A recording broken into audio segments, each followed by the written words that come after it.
actually understand how to work on clippers, making it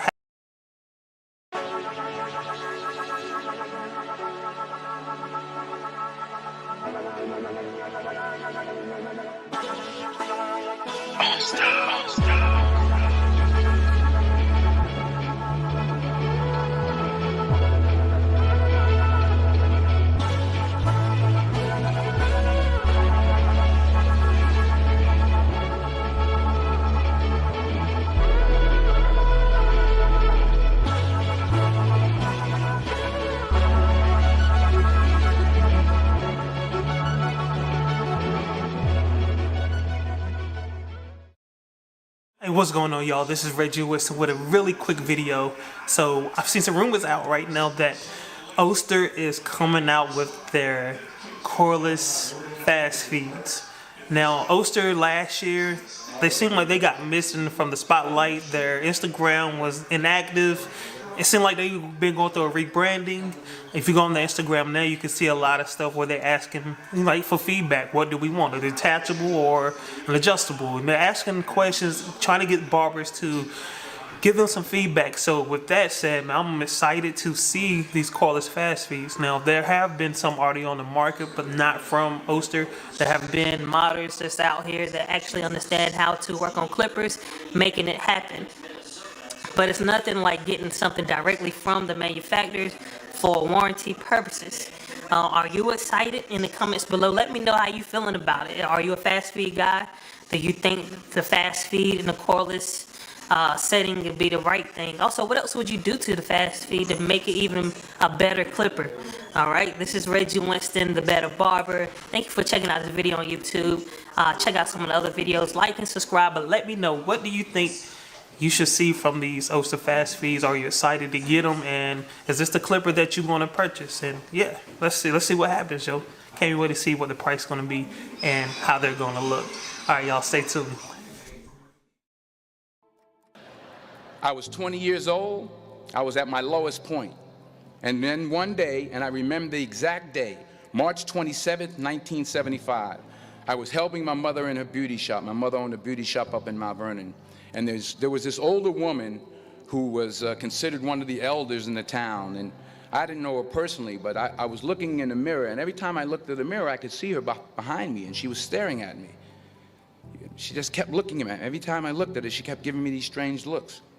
So she finally took the dryer off her head and she said something I'll never forget. First of all, she said, "Somebody give me a piece of paper. Give me a piece of paper." She said, "Young boy, I have a prophecy. A spiritual prophecy." She said, "You are going to travel the world and speak to millions of people."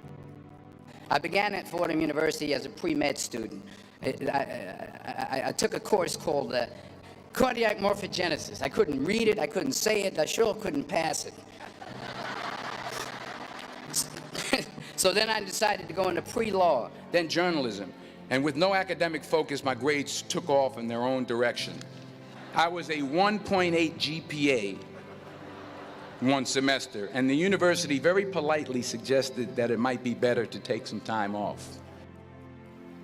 I found that nothing in life is worthwhile unless you take risks. Nothing. Nelson Mandela said, "There is no passion to be found playing small and settling for a life that's less than the one you're capable of living." Fail big. You will fail at some point in your life. Accept it. You will lose. You will embarrass yourself. You will suck at something. There's no doubt about it. In the acting business, you fail all the time. Early on in my career, I auditioned for a part in a Broadway musical. Perfect role for me, I thought. So I'm in the wings, I'm about to go on stage, but the guy in front of me, he's singing like Pavarotti, and I'm just shrinking, I'm getting smaller and smaller. So they say, "Oh, thank you very much, and you'll be hearing from us." So I come out with my little sheet music, and so I assumed I didn't get the job. But the next part of the audition, he called me back. The next part of the audition is the acting part of the audition. So I'm like, hey, okay, maybe I can't sing, but I know I can act. So they pair me with this guy, and again, I didn't know about musical theater. And musical theater is big, so they can reach everyone all the way in the back of the stadium. And I'm more from a realistic, naturalistic kind of acting where you actually talk to the person next to you. So I don't know what my line was. My line was, well, hand me the cup. And his line was, well, I will hand you the cup, my dear. The cup will be there to be handed to you.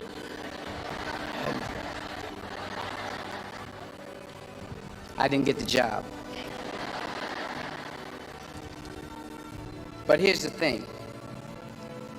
I didn't quit. I didn't fall back. I walked out of there to prepare for the next audition, and the next audition, and the next audition. I prayed. I prayed, and I prayed.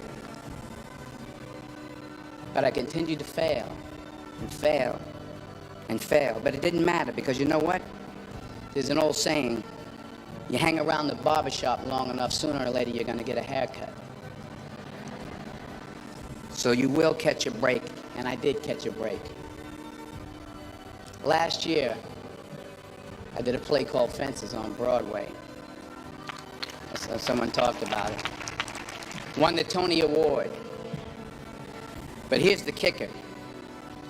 It was at the Court Theater. It was at the same theater that I failed that first audition 30 years prior.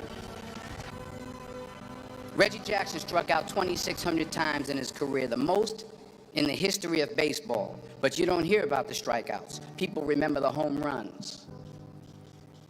Fall forward. Thomas Edison conducted 1,000 failed experiments. Did you know that? I didn't know that. Because the 1,001st was the light bulb. Fall forward. Now, I'm sure in your experiences in school and applying to college and picking your major and deciding what you want to do with life, I'm sure people have told you to make sure you have something to fall back on. Make sure you got something to fall back on, honey. But I never understood that concept, having something to fall back on.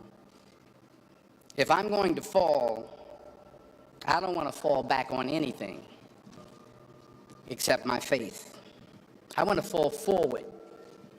I figure at least this way I'll see what I'm going to hit. Fall forward. The point is, every graduate here today has the training and the talent to succeed. But do you have the guts to fail? While it may be frightening, it will also be rewarding. Because the chances you take, the people you meet, the people you love, the faith that you have, that's what's going to define you. Keep working, keep striving, never give up, fall down 7 times, get up 8. Ease is a greater threat to progress than hardship. Without commitment, you'll never start, but more importantly, without consistency, you'll never finish. It's not easy. If it was easy, there'd be no Kerry Washington. If it was easy, there'd be no Taraji Henson, P. Henson. If it were easy, there'd be no Octavia Spencer. But not only that, if it were easy, there'd be no Viola Davis. If it were easy, there'd be no Michael T. Williamson, no Stephen McKinley Henderson, no Russell Hornsby. If it were easy, there'd be no Denzel Washington. So, dreams without goals are just dreams. And they ultimately fuel disappointment. So have dreams, but have goals. Life goals, yearly goals, monthly goals, daily goals. Don't confuse movement with progress. Remember, just because you're doing a lot more doesn't mean you're getting a lot more done. In order to achieve your goals, you must apply discipline, which you have already done, and consistency every day, not just on Tuesday and miss a few days. You have to work at it. Every day you have to plan. Every day. You've heard the saying, we don't plan to fail, we fail to plan. Hard work works. Working really hard is what successful people do. What are you going to do with what you have? I'm not talking about how much you have. Some of you are business majors, some of you are theologians, nurses, sociologists. Some of you have money, some of you have patience, some of you have kindness, some of you have love, some of you have the gift of long suffering. Whatever it is, whatever your gift is, what are you going to do with what you have? And it's not how much you have, it's what you do with what you have. We all have different talents. Some of you will be doctors, some lawyers, some scientists, some educators, some nurses. The most selfish thing you can do in this world is help someone else. Why is it selfish? Because the gratification, the goodness that comes to you, the good feeling that I get from helping others, nothing's better than that. Well, I have traveled the world, and I have spoke to millions of people. But that's not the most important thing, the success that I had. The most important thing is that what she taught me and what she told me that day has stayed with me since. I've been protected, I've been directed, I've been corrected. I've kept God in my life and it's kept me humble. I didn't always stick with him, but he always stuck with me. So stick with him in everything you do. If you think you want to do what you think I've done, then do what I've done. Today's the beginning of the rest of your life, and it can be very frightening. It's a new world out there, it's a mean world out there, and you only live once. So do what you feel passionate about. Take chances. Don't just aspire to make a living. Aspire to make a difference.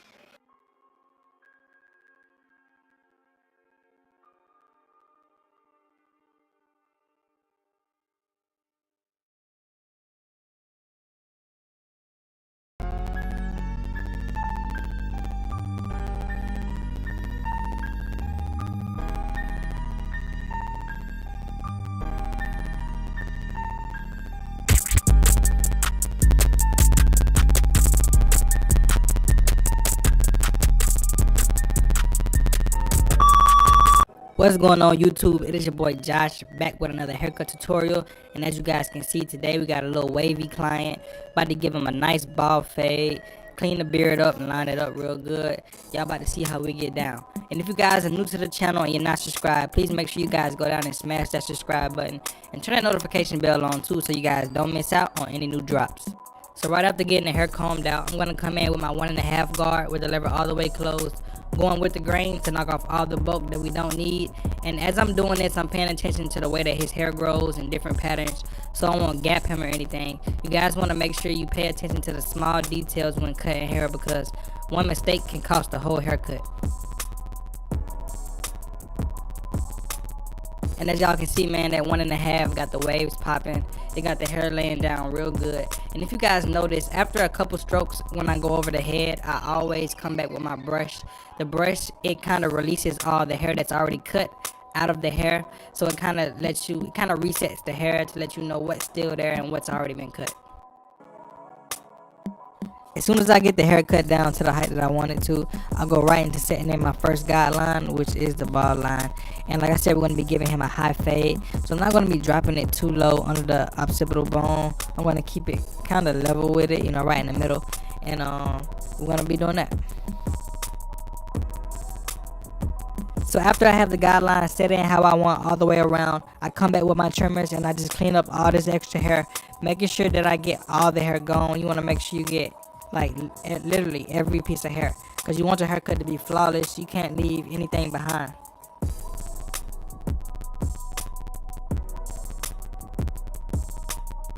So this right here is something that I do that helps me when taking out that first guideline.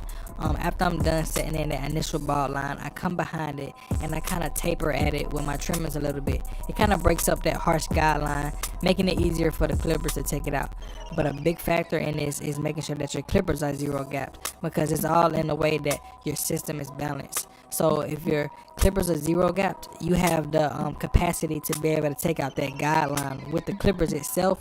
So using the trimmers, making it even easier, it just helps you out when taking out that first guideline. And right here I'm setting in that first guideline with no guard on, with the lever all the way open, with my caliber 50 cal BMG clippers going up about a ½ inch. And I make sure that I'm keeping the width the same all the way around, because I want my fade to be balanced all the way around on every guideline.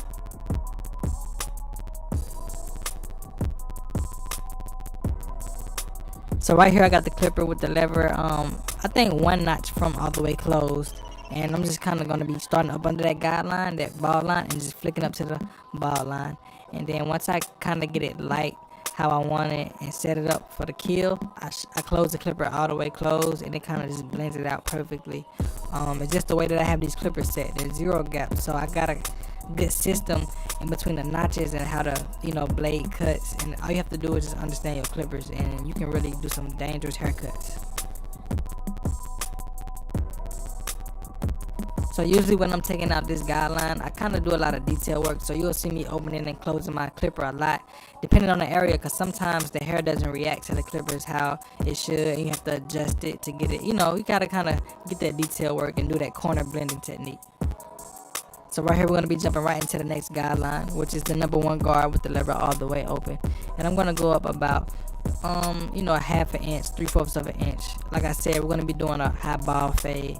So right here is going to kind of be the area where I kind of stop fading up. I'm going to start my fading down process after this guideline. But let's break this guideline down.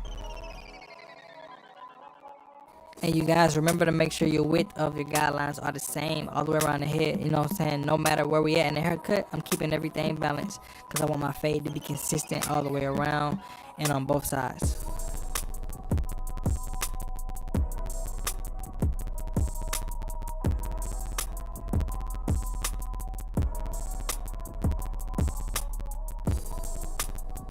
So after going in with the number 1 guard all the way open, to fade out this guideline, I'm going to be dropping down to the number 1 guard closed. As you guys can see right now, I have the number 1 guard with the lever all the way closed. And I'm starting right up under the guideline and just flicking up halfway into the area that I went in with the number 1 guard open, because that's going to create a transition. So it's going to transition down from 1 guard open to 1 guard closed. Then I'm going to end it off with the half guard, and I'm going to go about halfway into the area that I did with the number 1 guard closed, and that should create my blend. And like I said, right here I have my half guard on. Usually when I start on my half guard, sometimes I close the lever halfway just to get an idea, because sometimes different people's hair react to the half guard differently. And sometimes when it's all the way closed, it cuts too much. It just depends on how fine and thin the hair is. But usually I always end up closing it all the way, and I do like a lot of detail work.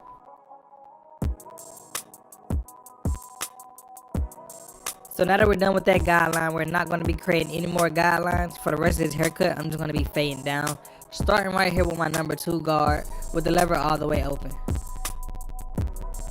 And the reason why I chose the number 2 guard all the way open is because on top we cut the hair down to a 1.5 closed with the grain.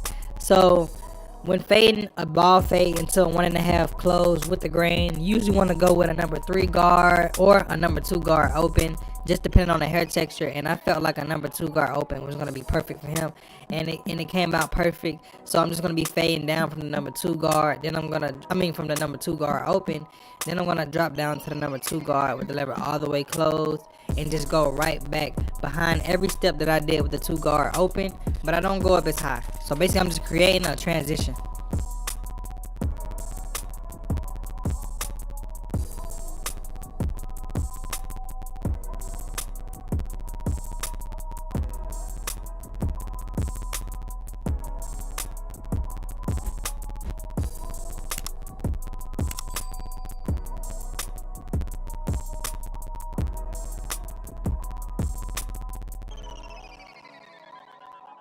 So right here I'm going in with my number 1.5 guard. Like I said, we're fading down, so I walk down from the highest guard all the way down to the smallest until the fade is completely blended.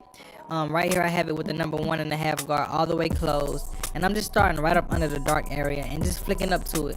Basically, the whole goal of down fading is coming behind the previous guard but not going up as high. So basically you're leaving the hair shorter and shorter and shorter as you fade down, which creates your fade. So that's why I follow my guards in a systematic step, because it helps make the haircut so simple. That's why I go from 2 guard open to 2 guard closed to 1.5 open to 1.5 closed to the 1 guard open, and it just blends the whole haircut together perfectly. So we're almost done with this fade. Right here I'm going in with the number 1 guard on with the lever all the way open, and I'm just trying to blend right up into that 1.5 area, because we've gotten to the bottom of the fading down process, and we're at the area now where we want to make the fade come all together and do all the detail work that we need to do. And you guys, to be honest, on some clients you might have to put in a little bit more time on getting certain lines out. Like right here, on some textures of hair, it might fade right out. You know what I'm saying? Everything is just perfect, and sometimes you can follow the exact steps and there's like dark spots here and dark spots there, so you have to spend a lot of time really opening and closing the lever, you know, getting in certain positioning in some parts of the fade to make it blend, because some hair is just stubborn sometimes.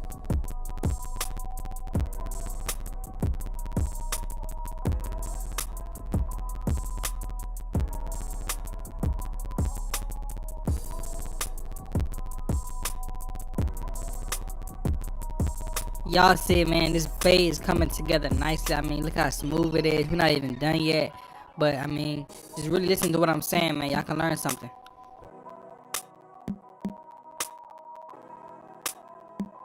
So right here I'm going to be doing some more detail work. I'm going with the grain with the 1 guard open across the front of the hairline to help prep for the hairline, and also right on the edge of the fade so I can connect that side a little more. I don't like that dark heavy area right there, so I'm going to do a little bit more detail work just to get that looking like how I want it. But other than that, man, we mostly done with this fade. So right here what I'm doing is I have the babbless guards, and I'm going in with the number 2 guard with the lever all the way open. Then I'm going to close it, and then I'm going to come back with the 1.5 guard with the lever open and close it. Basically, instead of using the wall number 2 guard, I'm using the babbless number 2 guard, because I feel like the wall number 2 guard is kind of thicker. So I did that, and then I came back with the 1.5 babbless guard. That's the original 1.5 I used in the beginning, but it kind of just made the fade come out way smoother like I wanted it to.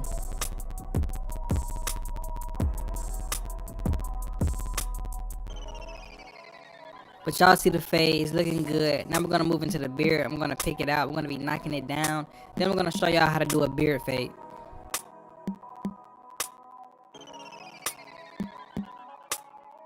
So I'm knocking this beard down to a number 3 guard with the lever all the way open. And I'm just going to go with the grain. And when I go under the neck, I'm going to go against the grain a little bit, just because some of the hair grows in different directions.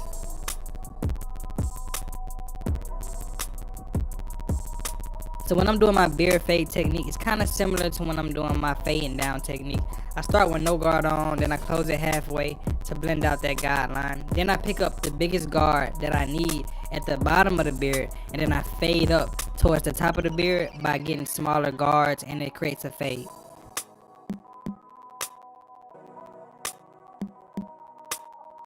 And if you guys notice, the smaller the guard, the higher I am in the beard, because that's the fading zone for that particular guard.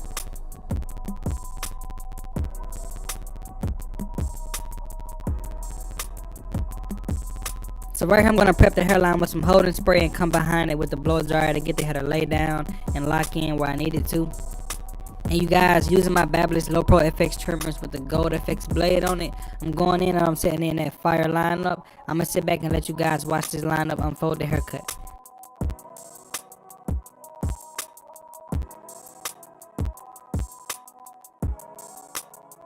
Sometimes when the hair acting funny, I got to grab the hair a little bit to get that pinpoint lineup that I need, because sometimes the hair acts stubborn and don't want to move, so I got to kind of keep the head more still.